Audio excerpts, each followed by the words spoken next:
troublemaker. I've been a late-night player. I've been broke as a joke. I've been a money maker. I've been a record breaker. Taking credit as an educator. I've been known to spit the flows and make it shaky thing. Popping, lock, and stop and let it hang. Watch us as we drop this hip-hop. It's like it stings. We make a whole room drop and everybody sing. We want the funk. We gotta have that funk. We kick it old school. We think we're so cool. We take it back to the past. We gonna act a fool. Hello. Welcome to Sports Buzz, a Fanatical View. I am your host, Scott D. Lewis, here live in studio, Comcast Cable, Channel 23, downtown Denver, Connecticut, on this chilly, cold, wet, rainy, bitter winter day. The 13th, day before Valentine's Day. I think the rain is clearing out. Going to be very cold this weekend, but Valentine's Day at least, that could, warm people up with all the love in the air. Yeah. That'll always help warm things up, of course. But yeah, very cold. But it could be worse, They could said have been snow. It says tomorrow's supposed to be cold in the morning. It's Yeah, it's going to be very cold all weekend. Let's say hello. We don't have a camera shot for Bob tonight because we have a special guest sitting next to me in studio. We'll get to that introduction in a second. But first, let's officially say hello to the right-hand man, Mr. Bob Broad Jr. Hi, Scott. Funny, Bob, I don't get to see you on camera anymore. We've been running that cool new camera shot for you over there with the studio set up. But it's nice to see Kevin, too. We just get to hear the voice in the background. Bob's show, of course, Spotlight on Tuesday nights at 9, Wednesdays at 12. We are live. We do not have the phone lines open tonight, though, so no phone calls coming in. I did hear from Strange Man, for those wondering. Oh, you have? Well, spring training's coming around the corner, so, Oh, so that means he's off the ledge. He's coming out of hibernation. But let's introduce the guest. Last week I was on his show, Time Out with Kevin Gallagher, talking about the Oscars as we previewed it. Yeah. This week we got him here like we did last year. We did, I think we did 2 shows with you last year. 2, yeah. Preview and review. This year we get you for the review, Mr. Kevin Gallagher. Hey, Scott. Good to have you back. Good to be back. And we get to also officially congratulate Kevin. Kansas City Chiefs. Yes. Is it in any of the My shots? coat's right up there. Kevin only took 50 years. Yeah, it took 50 years. I was like 5 the last time they won, you know. So. But Kevin did get to finally celebrate a Super Bowl championship as we got to see him. And I told you I was with our music man, Fatty Roots, Sugar Summers, watching that great game, great comeback. How was it, Kevin? It was a lot of fun. Everything you dreamed it would be? Well, let me put it to you this way. This is probably the only team I could say this about. Great, they're down by 10, they're going to win the game. Yeah, that's been their MO in the playoffs. Get down by 10, here we come. And what was the team in the playoffs? They were down by 24. Yeah, against the Texans. Texans, I think it was. And then by the time the half was over, the first half, they were actually ahead. Yeah. So that was how does amazing. that happen? That was amazing. That set the tone for the whole playoff run. Let everybody know that no lead was safe enough for them, and they got it done. Hail It's kind to of the like Chiefs. a heavyweight fighter has to take a couple of good hits first, and then wakes up, and then he goes and puts the guy out, and that's basically been the Chiefs. Who our director wants to watch is Star Wars. He's not interested in the Chiefs. He's done with football. We're all done with football. Let's move on. All right, so we got Kevin here for the recap of the Oscars overall. We're going to go through some things, but just your general impression of the show, the night, the feel of the whole thing. What'd you think? I've always liked watching the Oscars more than other award shows. The term I use is they keep it very clean. A lot of the politics is kept out of it. They really focus on film itself, and that's really where the focus should be. The other thing is, what I like is everybody knows who Brad Pitt is. Everybody knows who some of these people are, but you don't know about the cinematographers. You are going to know about some of the directors, but these are the people that really work behind the scenes to make these films what they are. Yeah, and a lot of their speeches are really the best ones. When you see somebody that, like you said, you don't know this person, but they finally win something, they get this huge moment. You get a little backstory out of them, and you can just feel the emotion of the moment for them. It's like when they get introduced after they win, you hear the announcer saying, this is like their 9th Oscar nomination, their 3rd win or whatever, and it's one of these things where it's like, wow, this is a guy I've never heard of, but he's won like 3 Oscars? Yeah. You know, Yeah. it's pretty amazing. So good. And I thought the show itself was good. It's good. You know, no hosts again, but you know, Steve Martin and Chris Rock started it off. I thought they were funny. They had some good one-liners. Chris Rock's always good at that. Steve Martin, one of my all-time favorites. So if he's on stage, I'm happy no matter what. As far as that goes, I thought he had they a good were line. good. And for the most part, the presenters in general were good. You know, it seemed seamless. I still think it'd be better to have an actual host. But, you know, they're piecing that together the last 2 years and doing a good job. I also thought the musical performances were good. You know, we talked about on your show that the girl who was nominated, the actress, I should say, who was nominated for her actress in a leading role part, Cynthia Erivo in Harriet. And she came out and sang, and I was like, wow. Yeah. I thought sure when I heard her sing she was going to win, but then I saw Elton John come on, and I was like, you know what? That might Elton win. John song's really catchy. Yeah. It's actually quite good. Yep. And I For was Toy like, Story. Yeah, I was like, he might actually win. So, no, for Rocket Man, you know, he had the Elton John story. You know, the movie. This Okay, year. I thought he So, did for Toy Story. That's my fault. That's my mistake. Yeah, so he did win. So that was good. The big surprise musically was Eminem. Yep. Like out of nowhere. Yeah, he just showed up and it's like, That hi, was- I'm at the Oscars. Kept completely under wraps. You know, they always kind of do something where it's not necessarily pertaining to the Oscars of that year, but they look at years past, great musical moments in movies where a song reminds you of a movie reminds you of a song, and they pulled on him. Yeah, him and Bernie Taupin are up there to get the award. Yeah. Well, you know, when Elton John, Bernie Taupin, well, and that was a great thing. You know, like Bernie Taupin says, this is 55 years. You know, recognition basically of us working together, and it leads to this moment. So it's great for Elton John. So I thought that was good. The other thing, you know, coming off the Super Bowl, I thought commercials were much better this year in the Super Bowl. Yeah. And watching the Oscars, I was like, these commercials are like part of the show. Yeah. It was like that really high production value commercials. I was like, is this a commercial? Is this like actually part of the show? Yeah. So I thought that was actually very good too. Overall, like you said, I love watching the Oscars. I don't remember a year that I haven't watched it. Yep. I think this year was a really, you know, overall good show. One of the reasons why I do like watching the Oscars is film is, and you've probably heard me say this before there was, quote, multimedia, you had film. You had to combine all these different elements together. And I tell people, watch the credits roll sometime after the movie's over and look at how many people were involved in making that film. Make a film. What it takes. And all those people have to be working together just right to make a great film because there's so much that can go wrong. Oh, yeah. So you have musicians, you have all different kinds of artists all working together to bring about one product. And it's a really great thing to see when you see it work. And you have great films through history that you can think of where everything just worked perfectly and you had a masterpiece. Yeah. You know, so Kobe Bryant passed recently, and there's been a lot of talk about Kobe and what he means to LA. You know, I have some issues with Kobe, but overall I can understand why people were torn up about that. Oh, yeah. One thing I heard about one of the reasons why LA relates to Kobe was because of his working mentality. He's a guy who would be up working all the time, and that's the thing that people don't necessarily talk about Hollywood, LA, is that it is a hard-working town.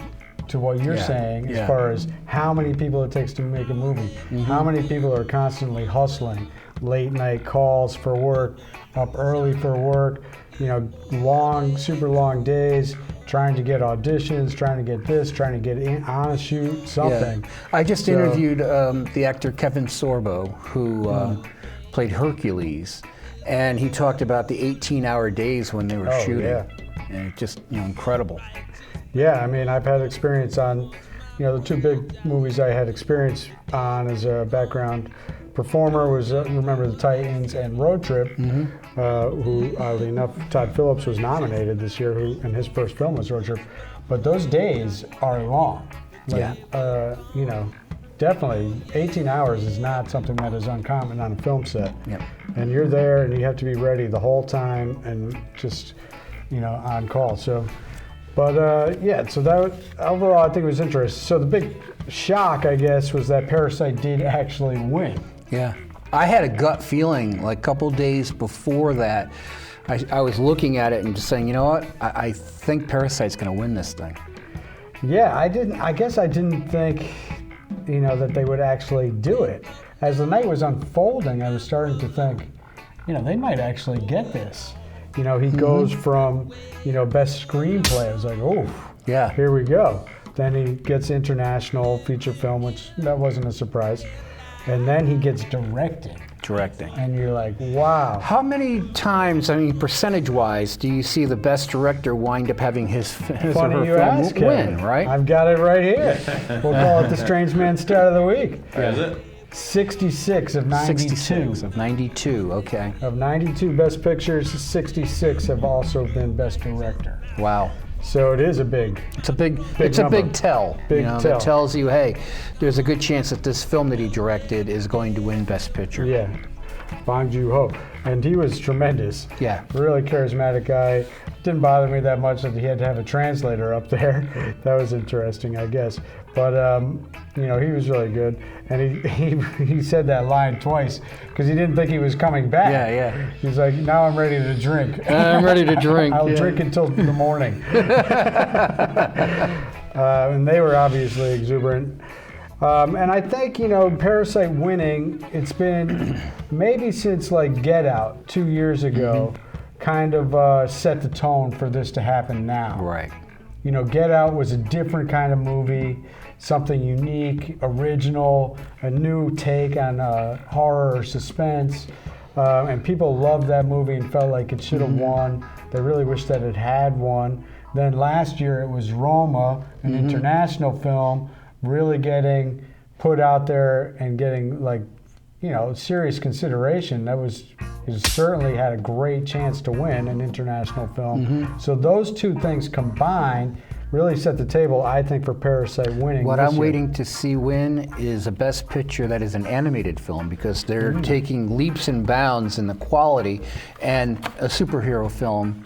Some of those are quite good, and maybe it's only a matter of time before one of those two types of genre actually walk away with Best Film. Yeah. Why don't we do this, Kevin? Because you and I started doing this Oscar show thing back, it was 2011, but it was the year 2010 show in 2011. Yep. So let's run backwards. We'll start from this one. So Parasite wins this year, beat out Irishman, Joker, Marriage Story, 1917, which was the one I thought might win, Once Upon a Time in Hollywood. Last year it was Green Book beating out Roma, A Star is Born, The Favorite, Bohemian Rhapsody, Black Klansman were secondary films that maybe had a chance. So 2017, The Shape of Water wins it, which was a little surprise. That beat out Get Out, which was the popular film of the year. Darkest Hour was a good movie, and Dunkirk too. Great British military movies that year. And Lady Bird, which was the one I thought might win, because universally it had the most wide-ranging best reviews. So 2016, Moonlight, that was of course the year when they messed it up. Yeah, that's when everything was La La Land until it was Moonlight. Right. La La Land thought they had won it. Manchester by the Sea also that year. Hell or High Water. Yes, Hell or High Water. Fences with Denzel. 2015, Spotlight. Won Best Picture. Yeah, beat out The Revenant. Mad Max, the reboot of Mad Max, The Martian, Brooklyn, and The Big Short. So we've seen some pretty good years in movies this decade. Birdman, which I was real happy that one had won in 2014, beat out American Sniper, Whiplash, Boyhood, remember, was the big movie that year, Theory of Everything, Imitation Game. 2013, 12 Years a Slave won, and Brad Pitt, which we'll get to in the second one for producer on that one, beat American Hustle, Captain Phillips, Irish, I am the captain now. Yes. That was a good movie. Dallas Buyers Club, Gravity, The Wolf of Wall Street, I think was probably the one I was the most upset about not winning, which a movie that I did not like, actually, at all. Argo won in 2012. 2012. And that beat out Tarantino's Django Unchained. Because Ben Affleck and Brad Pitt both have won for acting and for producing. See, that was a year that I don't think he won for directing, though. No, but he won. He won for Best Good Will Picture. Hunting for best original screenplay. But that was the weird thing about that year, that he didn't win director, but he did win for art. Zero Dark 30, Lincoln also that year. That beat Lincoln. Yeah, Lincoln was very good. That was a good film. Silver Linings Playbook. Daniel Day-Lewis. Les Mis. The Artist. Yes. Now, I can't remember. What was your take on The Artist? The Artist, I was a little bit surprised. I mean, it's actually a silent film. Yeah. For the most part, It is a I mean, silent you can film. count on one hand how many lines are spoken in the film. I think only the dog I think had a the line. dog had a line, and I mean, it's just nuts because it was like, and the thing is, it was a really it good was- film. it It was was a actually a great traditional, film, and it's about the 100% transition silent of film. Hollywood from the silent to the talkie, and the one actor that's kind of caught in the middle of it and can't really transition all that well. Right. So that beat The Help, Midnight in Paris, which Yeah. is a good movie. Yeah. Woody Allen, Moneyball. Moneyball was a good film. Descendants. Yep. Another Brad Pitt. Hugo was a Scorsese nominee. And The King's Speech started the decade off, Yes. beating out Black Swan, The Fighter, movie that Fighter. we both loved. I Yeah. loved Black Swan too. Well, Inception, Social what's his Network, name? True Christian Grit. Bale in The Fighter, I think, had the same effect in that movie as an actor that Heath Ledger had as the Joker, ironically, in Batman, where when Heath Ledger was, on screen in Batman, he owned the film. The Yeah. film came alive, Oh, yeah. and Christian Bale in The Fighter, whenever he's on screen, the whole film's coming alive. It's just orbiting around him, and I can see why he won, the Oscar that year for it. Yes, he did win that year. And then Heath Ledger won a couple of years later for the Batman. Yep. And then this year, the Joker gets the win for Joaquin Phoenix, an actor in a leading role. Yeah. So no surprises there? No, it didn't surprise me. Joaquin Phoenix, I figured would walk away with the Oscar. I was a little bit surprised by Brad Pitt winning for a supporting role, but as we discussed on my show, I didn't see Pesci or Pacino winning the supporting actor role because it's like these guys were born to play roles like that. Right. It's kind of like you're not going to give the Oscar to a dog for playing a dog. It's just not going to happen. It's not a stretch for them? And it's not a Yeah, but stretch. Pesci They're did great it, in it. but Pesci was, Pesci- there he is. but Pesci Pesci did was it so differently. reserved. Yeah, he was You so compare controlled. him to what you see in the movie JFK, which is what I tell people. He's just out of his mind in Yeah, JFK. right. And here he's so reserved, and you knew the guy was just a cold-blooded killer. And apparently that character he portrayed in JFK was even more wild. nuts. And they had to tell him To you- bring it down. Yeah. Yeah, a He little wanted to bit. bring it He was down. like, am I Yeah. playing this too wild? And they were Yeah. like, you have I no idea. interviewed- This guy's even wilder. I than interviewed that. Jim Mars, the late Jim Mars, who wrote the book Crossfire that the movie JFK was based upon. He was the guy that wrote the screenplay, and when I was sitting right at this desk before I interviewed him, I asked him about that. And he's like, yeah, that's absolutely true. They did tell him to keep pumping it up because he thought he was going too over the top, Yeah. but the guy in real life was just nuts. Insane. Yeah, so going into it, Brad Pitt was the front runner, an actor in a supporting role. And so we kind of felt like he was Yeah. going to win. And then, but in the night, Okay. when they put him up there next to all the other guys, I'm like, how is he going to win this? Yeah, exactly. Over Pesci and Pacino. Anthony Hopkins in The Two Popes was outstanding. Yeah. And I didn't see The Beautiful Day in the Neighborhood, but Tom Hanks was great. Yeah. And it's like, wow, he's going to beat these guys out. But I knew that Pesci and Hopkins weren't going to win because neither one of them was there in the audience. So they're not going to get it. Then it was really Pacino. They pulled a Randy Newman. Yeah. Yeah. I don't know. I mean, I think Pacino and Pesci had a lot more to do and a lot more meat on the bone. in And their remember, when I performances. got the list, I said, hey, wait a minute, Meryl Streep's not nominated? True. Which paved the way for Renee Zellweger Yeah. to win it for Judy. She beats out. That was definitely a favorite as well. Yeah. She beats out Cynthia Bit of a Erivo, comeback for her, Harriet, too. Scarlett Johansson. Yeah, it had been a while since she had won. This is her second. Saoirse Ronan and Charlize Theron. Yeah. And then actress in a supporting role went to Laura Dern, which she was fantastic in that. yeah, and it was great that she tipped the cap to her parents in her speech. I don't know how some of these people hold it together, like emotionally at that sort of moment. It's like a huge moment for you, for one.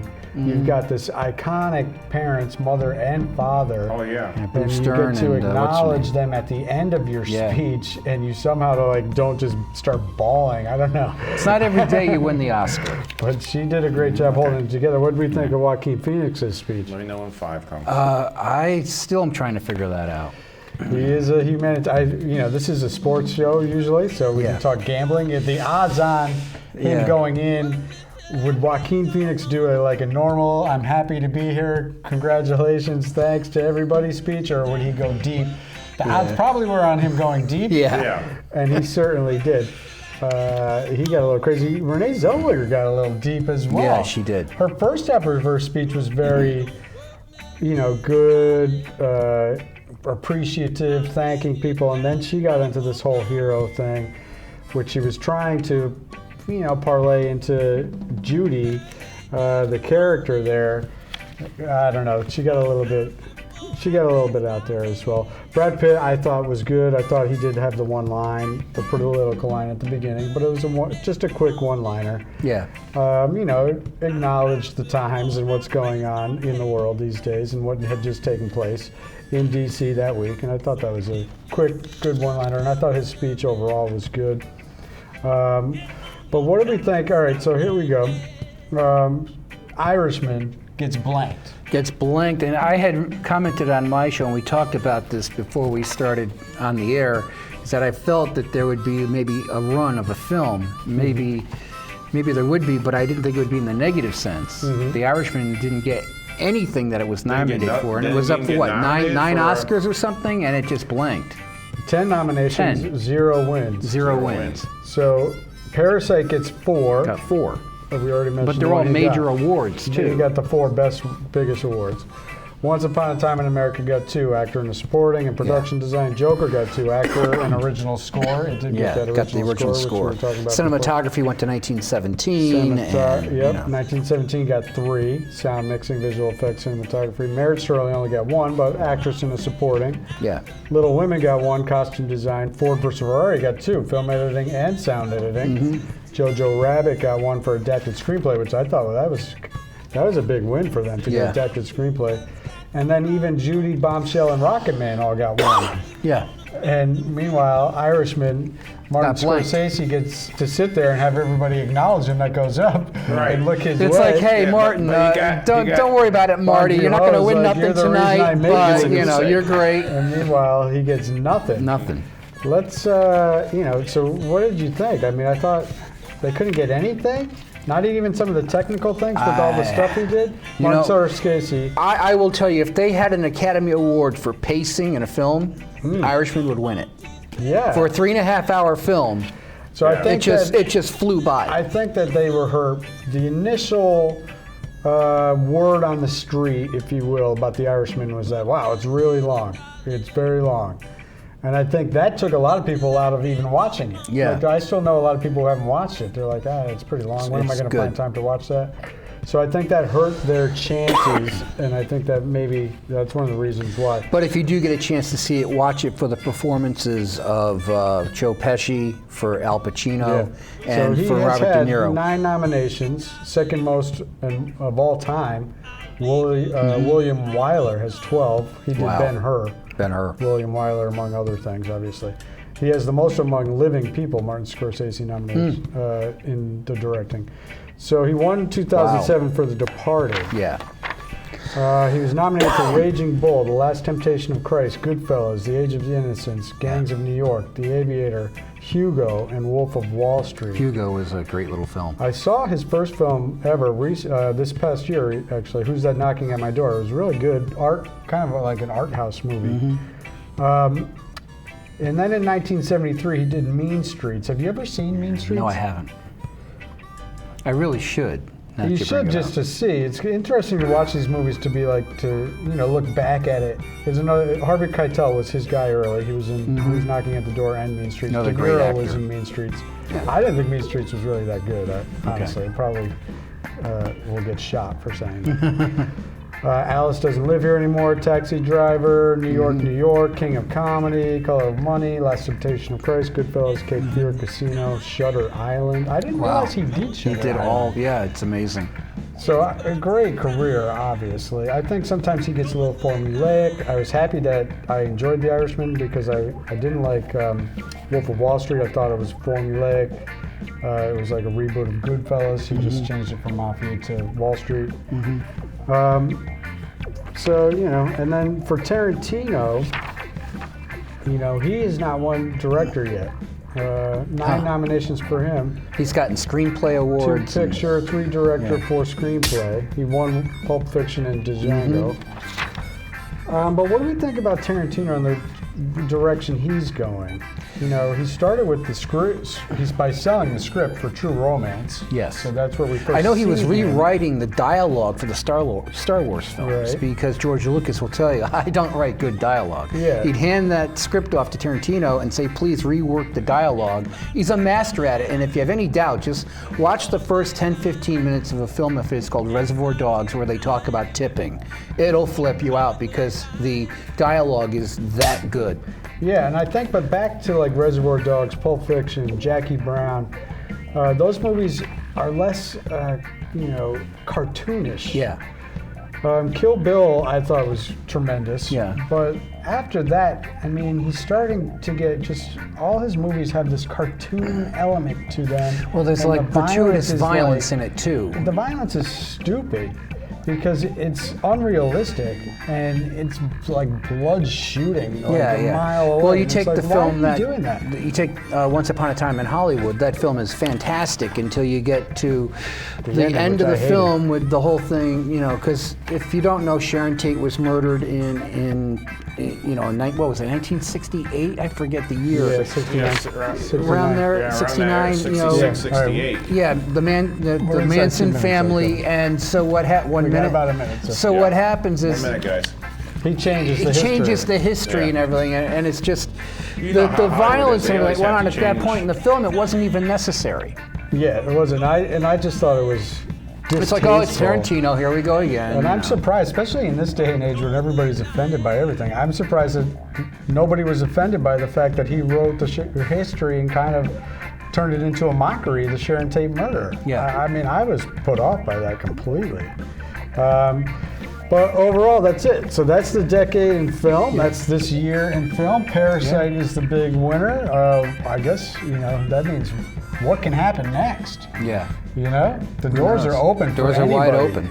I thought it was unbelievable that they won, and I thought it was amazing that they won. Yeah. So I was it pleased with was very amazing because I'm thinking to myself, wow, if this wins the best Okay, foreign say film goodbye. and then wins best picture overall, rolling. that's All right. amazing. Kevin, It did. good to have you. Thanks for being See you here. again Kevin's next show, year. Of course, it's Friday nights at 8:30, Mondays 11. You can catch us when you catch us. Yeah. See you next time.